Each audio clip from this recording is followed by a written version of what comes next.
Time crisis. Terrible.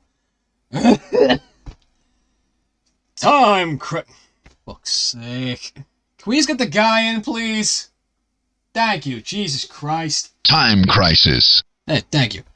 It's a game, and heralded as the best railgun shooter series of all time, where you commit enough genocide to wipe out a third world country with infinite ammo handguns. Let me back up a little. Action! You're on a mission to save the president's daughter, minus all the sex appeal, shoot Conan O'Brien, and then have a climactic boss fight against this man. Wild dog. Where he goes... And get used to him, because... Jesus Christ. Action! You and your best friend find out Harry Potter is planning a naughty and decide to send him back from whence he came.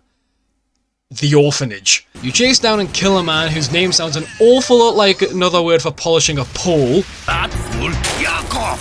You then ruin a man's lumber business because he can lift more than you.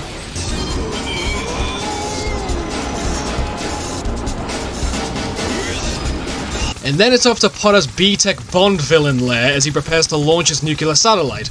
But before that... After a 2v2 to make Michael Bay blush and putting the dog down, again, Harry then uses Hermione after a bad breakup as a human shield before tossing her aside like last night's leftovers.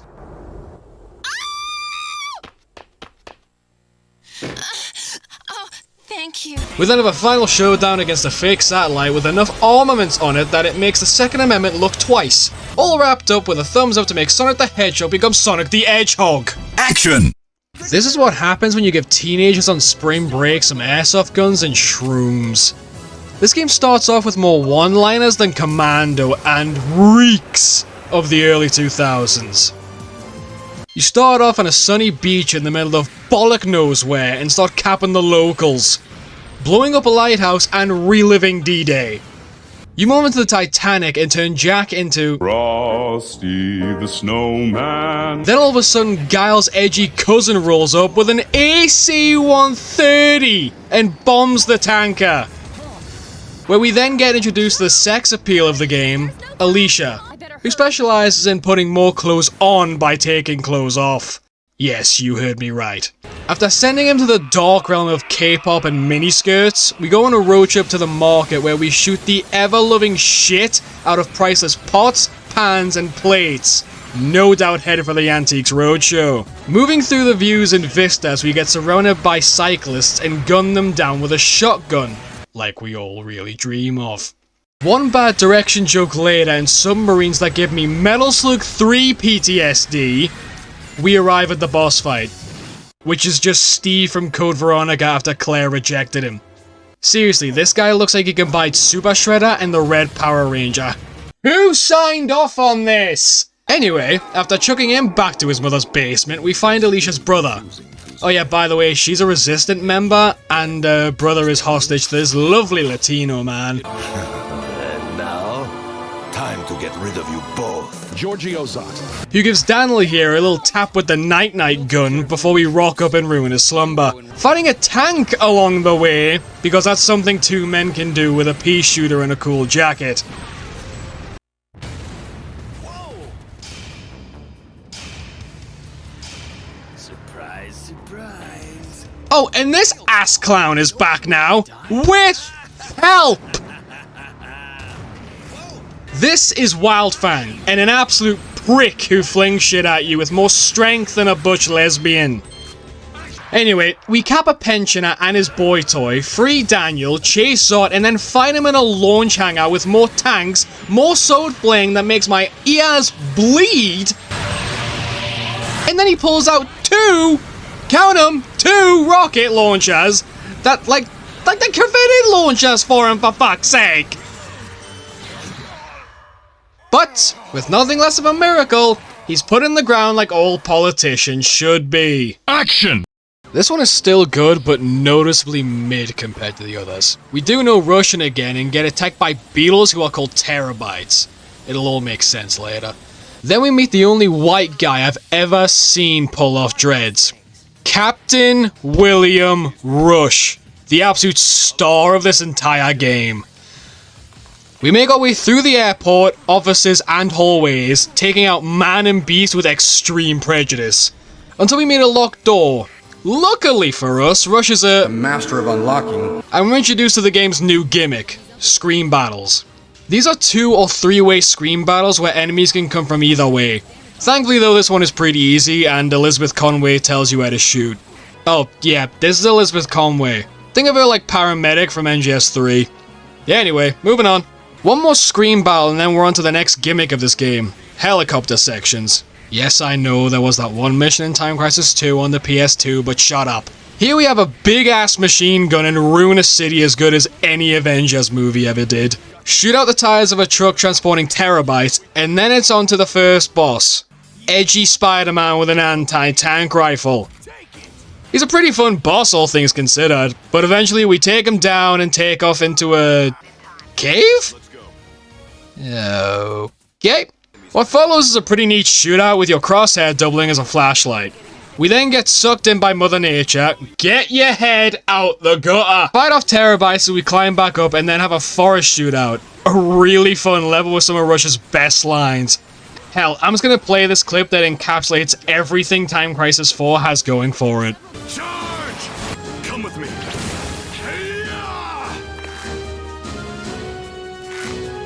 Are you okay? Please respawn. Don't worry about me. Take care of them first. Next is the best boss fight in the game by far. This big burly bastard using praying mantis and a big old gun. But the best thing about this is the wrestling match that breaks out between Rush and the boss. With commentary! Now's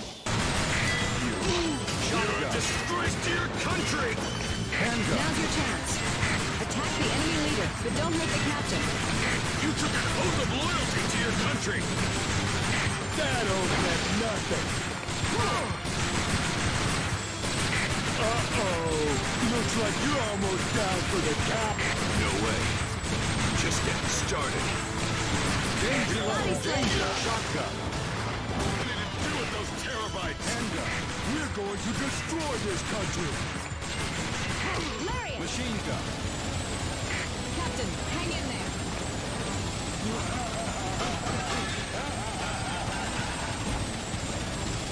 The captain's in danger. Grenade. And danger. Danger. Action! Wake up! You really think you're gonna get away with this? Reload.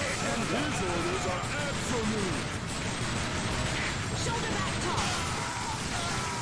Captain! Captain!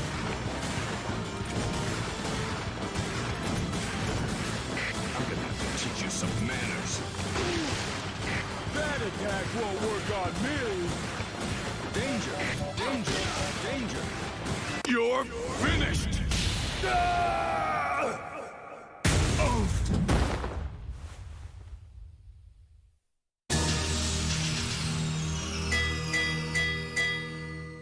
Absolutely beautiful.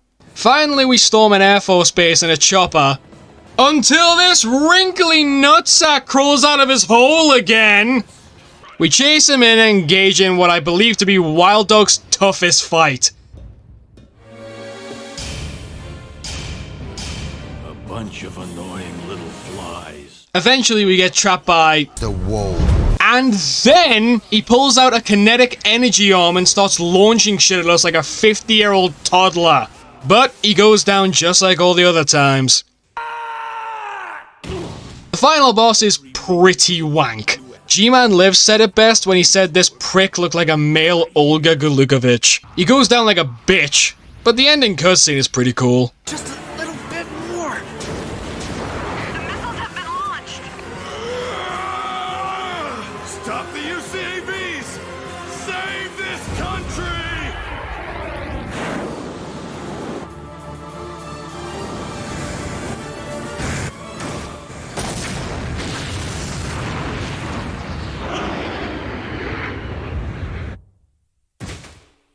Man, that was close. All missiles have self-destructed.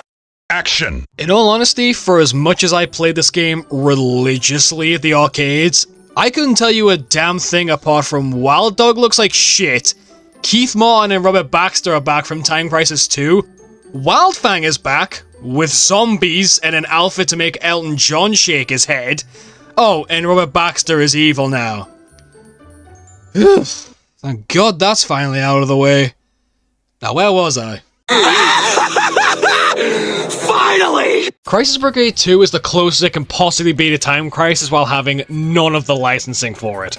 It has cover mechanics, you have to eliminate all enemies before moving on to the next section, you get scored on your accuracy, how fast you can get through sections, and whether or not you die during a level. However, it also has way more differences. For example, when you hit a target, you get little numbers telling you where you hit and how many points you get for said hit. And you can rack these up by pumping as many rounds into the target before the game deems that they are now more lead than person. You also have a variety of weapons to choose from, primarily handguns and machine guns, no shotguns or grenade launchers unfortunately. But there is a riot shield that kinda breaks the game, but you have to get a feel for where to position it to avoid damage. Plus your shots are way more inaccurate due to you only having one hand. Who'da thunk it? But unlike Time Crisis 3 and onwards, you can't just switch between them willy-nilly. You pick one from the menu and then stick to it for the whole level. The only way to change them is to either die and go back with a different weapon, or pick a one-time pickup of a dead enemy. Oh for fuck! Shotgun! Throughout the levels there is a chance that downed enemies will drop one-off weapons you can shoot to equip. They only have one magazine and are basically get-out-of-jail-free cards. But they are also insights into what guns you might want to buy in future. They're also color-coded. I believe it's based on price of the weapons and lethality. But weapons kill everyone in one shot barring bosses, so take it with a pinch of salt. But hands down, the best pickups in the game are the dual pistols and bullet time. Or as I like to call it,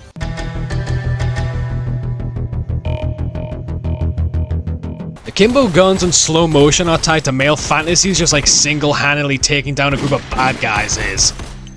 Just look at Max Payne, easily the largest video game exposure of bullet time and two-handing weapons. However, this wouldn't exist without the brilliant mind of John Woo himself. But let me tell you, with the freedom of movement you get in VR, makes this experience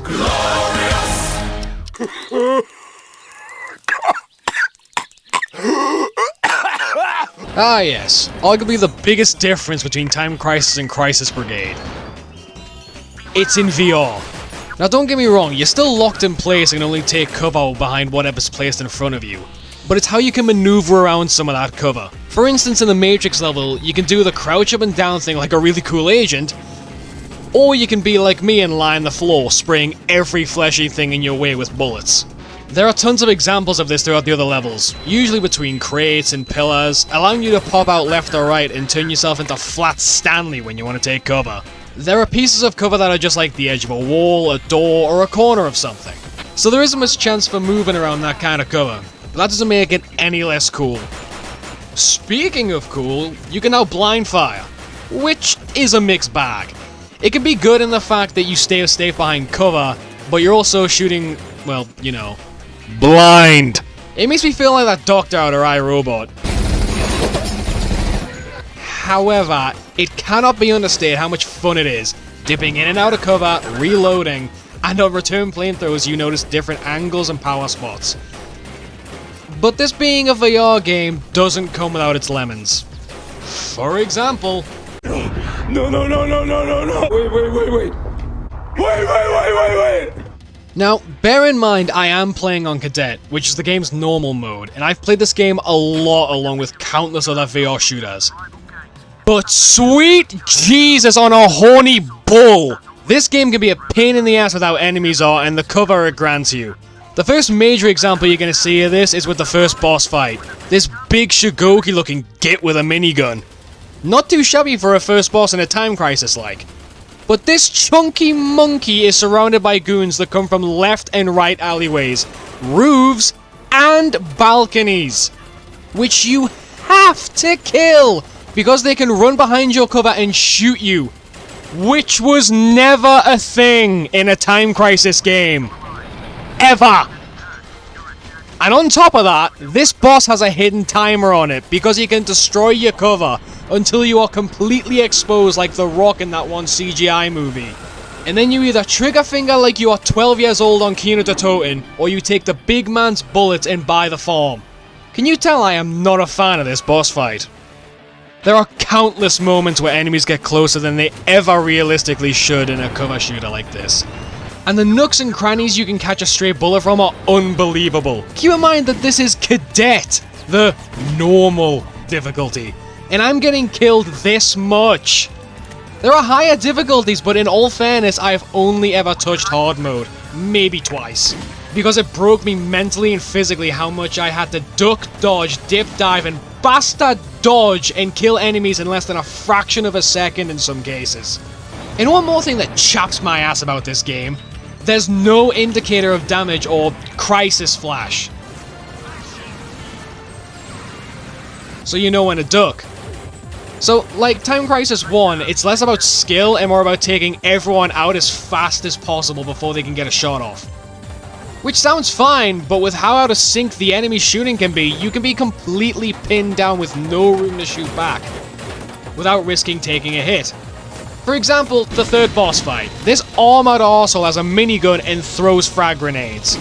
Doesn't sound too bad until you realize that his grenades are an instant game over, and his minigun burst will always hit you. Combine that with cover you can only lean out of from one side to shoot him and his grenades, you are basically forced to blind fire him while he shoots and frantically lean out and shoot the grenades before they hit. All the while he is marching closer each time, so you have even less time to react. Now, I know this game is based off a series with arcade-like difficulty, but good golly, Miss Pissing Molly! Elite on Onward isn't this bad. Oh shit, here we go again. Right, now that's off my chest, we can get back to the positives. The missions are split up into 3 sets of 3. Say that 5 times fast. Normal, timed, and challenge missions. For the regular ones, we start off in the streets, in the midst of a large firefight between law and criminals. Or an average day in Jersey. We move from alleyways to streets, markets, apartments, before finally reaching the first boss. Level 2 is the first of what I'm going to call pop culture missions, where the game makes some not so subtle references to a movie. First on the list is Scarface, and we have to storm his mansion and kill him because we, I don't know, we're jealous of his accent? Moving on. We get to the boss fight, where in line with the movie, he just does not fucking die! He activates the self-destruct, we boogie down to a lab where he's still somehow alive, but just like Resident Evil, there's a trusty rocket launcher just in arm's reach. So we blow him away and send his skull tumbling through the air.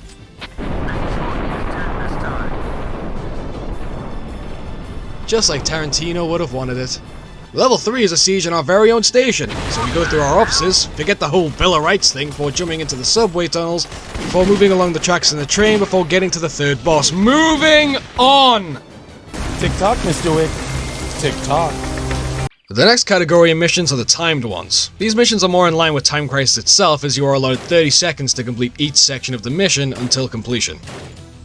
First up is the parking lot mission, which gives us the next in line of the pop culture missions. This one takes inspiration from Terminator, though you wouldn't know it until the last section of the mission where some poor sod gets bombed by Arnie. What follows is another nightmare scenario where you are surrounded by enemies as well as the Terminator, having a grenade launcher. So guess what that means? Oh no! Oh no! Yep! Shooting grenades out of the air while trying to kill New York's finest in the criminal underworld. But for a first in our time missions, it was a welcome challenge. Up next is a mission of complete fan service. The mission focuses on the best of 90s pop culture, The Matrix. Starting off with the lobby shootout, taking a quaint elevator to the offices above and ruining EA's boardroom. Neo rocks up with his minigun and starts mowing us down with help of his goons. This then led me to do the most VR thing I may ever do, lying on my side, peek shooting with a micro Uzi, gunning down Neo and finally winning and getting the dub for the agents.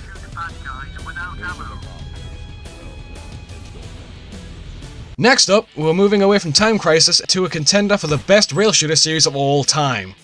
House of the Dead. Nope, even my pronunciation can't do it justice. The House of the Dead. This mission shows a zombie outbreak in a lab? Underneath a hospital, and it's our job to do the big boy hero thing and sensibly shoot a nuke! And save the world from looking like the basic ghoul in the Fallout universe. Are you challenging me? Next up are the challenge missions. These are the next step up on difficulty and a complete pain in the arse! These missions heighten everything I spoke about earlier regarding difficulty, worse enemy placements, harder bosses, and by my reckoning, the chance of a bullet being fatal is higher too. Either that or I am the unluckiest player on the planet. First up is a mission called Heat, and takes inspiration from the movie of the same name. We start off in a city and work our way up through criminals to what seems to be a bank. And the boss of this level threw me through a total loop the first time he came bursting through those doors. Because it was none other than the OG Nazi boss, Hans Gross. And he's a complete tank when it comes to taking rounds. Easily one of the bullet spongiest bosses in the entire game. Seriously, the car you're given as cover is bollocks because when he gets close, you have to become one with the car to have any hope of dodging his bullets.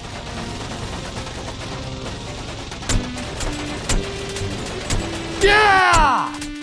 Next up is a good old prison level, and hoo boy, this one is not my favorite. We work our way through the cell blocks, giving everyone the death sentence they all probably deserve before reaching the bosses of this level. Yes, you heard me right. Boss is, as in more than one. These big slabs of beef look like Juggernaut in Deadpool 2, except not as cool and use guns. And for the longest time, I thought these guys were a cheap boss to get you to use all your coins on respawns. But no, it's not all the game's fault. They have this flashing target on them which is your clue that there's a crack in their armor. And you have to shoot it to do the most damage. But holy shit, you have to be precise or it will not register the damage. With the constant hiding from bullets and trying to peek along with hopefully hitting the sweet spot, these bosses are an outright pain in my ass. Rather fitting seeing as we're in a prison, isn't it? Finally, we're on to the last challenge mission. And the last mission of the game, Homeland. Where we siege what I can only assume to be the average Miami home. And for being the last level, it still has some BS up its sleeve. From the word go, you are bombarded from all sides with enemies, and these guys can come out gunning and instantly hit you. Great start there. Then you move upstairs where it isn't as bad, but it still ain't good. There's a wall to your left you can get hit from if you don't see the enemy, like me. And the sofa you're behind is impossible to get a good angle on blind What the fuck? And the sofa you're behind is impossible to get a good angle on blind firing. It's either peek and risk a life or sit there and shoot like you're Mort from Family Guy. But eventually after surviving the worst cover in the game, I mean Jesus Christ, just look at this. We reach the final boss, some fat bastard with an AK who hops left and right to fire. And your cover is a piss weak wood post that if you are so much as a pixel out of, your health go bye-bye and you lose. But after all that, the missions are over and the only thing left to do is to get a high score on the higher difficulties. Which I will not be doing, thank you very much. Oh, Gusteau was right. Oh, yeah. Oh, amazing. Each flavor was totally unique. Our friends are dying. But combine one flavor with another, and something new was created.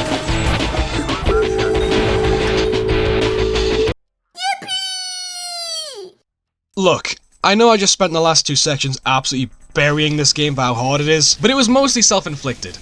This game is made for you to earn coins, buy better and stronger guns, and heavily use the shield for better cover. I, however, did absolutely none of that, and decided to be a Time Crisis purist and only use handguns, with the exception of an Uzi and an MP5, because who doesn't love a good MP5? My opinion of this game as a whole is that it is so far the closest we're ever gonna get to Time Crisis in VR. To my knowledge, anyway.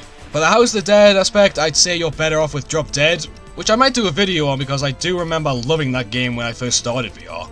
But anyway, I'm getting sidetracked. Overall, for all the difficulty this game has, even on lower skills, it's definitely worth your money. And more importantly, your time. The gunplay is fun, the weapons feel pretty satisfying, and the missions are goofy in all the right way. So yeah, go buy it. Loser.